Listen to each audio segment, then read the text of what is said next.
একজন আরেকজনের উপরে যদি এভাবে ব্লেম করতে থাকে তাহলে দেশ কখনো উন্নতি হবে না। ক্ষমতায় 5 বছর যাওয়ার পরে কোথায় কি খরচ হয়েছে, কোথায় জবাবদিহিতা নাই। দেশের ব্যাপারে সবারই গণঅভ্যুত্থানের পরে সবারই চোখ আছে এবং সবারই চোখ কান খোলা আছে, যারা সতর্ক। এবং কারা করে না না করে এটা সব দেশের মানুষ জানে।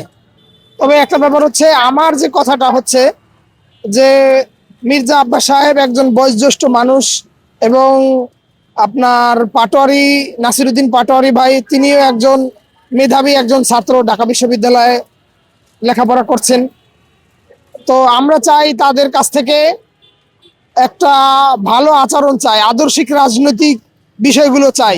এই যে পূর্বের মতো মারামারি হানাহানি এবং দেখিয়ে দেওয়া, একজন আরামকে হুমকি দেওয়া, একজন আরেকজনকে আপনার ব্লেম করা এবং চাঁদাবাজি করা, বা আসলে এটা খুবই দুঃখজনক।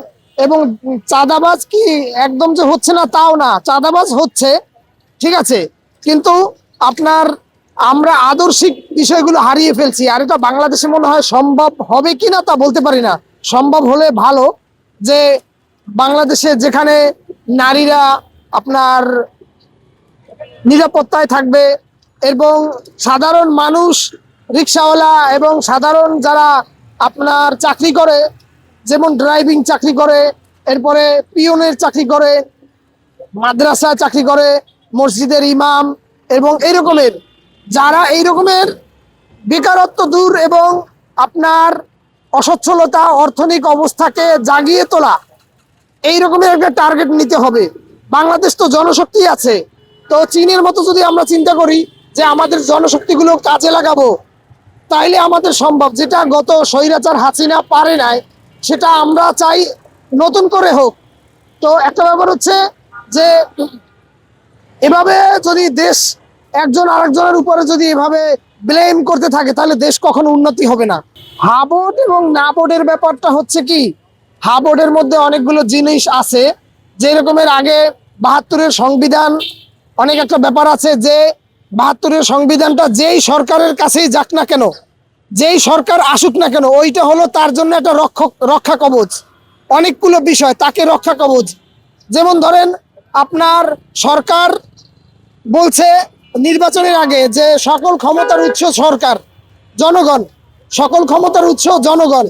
তো পরবর্তীতে ক্ষমতায় 5 বছর যাওয়ার পরে কোথায় কি খরচ হয়েছে, কোথায় জবাবদিহিতা নাই। কিন্তু একটা নাম করে আসছে যে সকল ক্ষমতার মালিক হচ্ছে জনগণ। কিন্তু আপনি দেখবেন যে সাধারণ চাকরি করে যারা, মালিকের কাছে কিন্তু একটা বলে যে ভাই আজকে এটা অর্জন হয়েছে, কালকে এটা অর্জন হয় নাই, এটা লস হয়েছে, এটা অর্জন হয়েছে, এরকম একটাই থাকে। কিন্তু জনগণের সকল ক্ষমতার উৎস এই কথা বলে এসে তারা পরবর্তীতে কোনো জবাবদিহিতা নাই।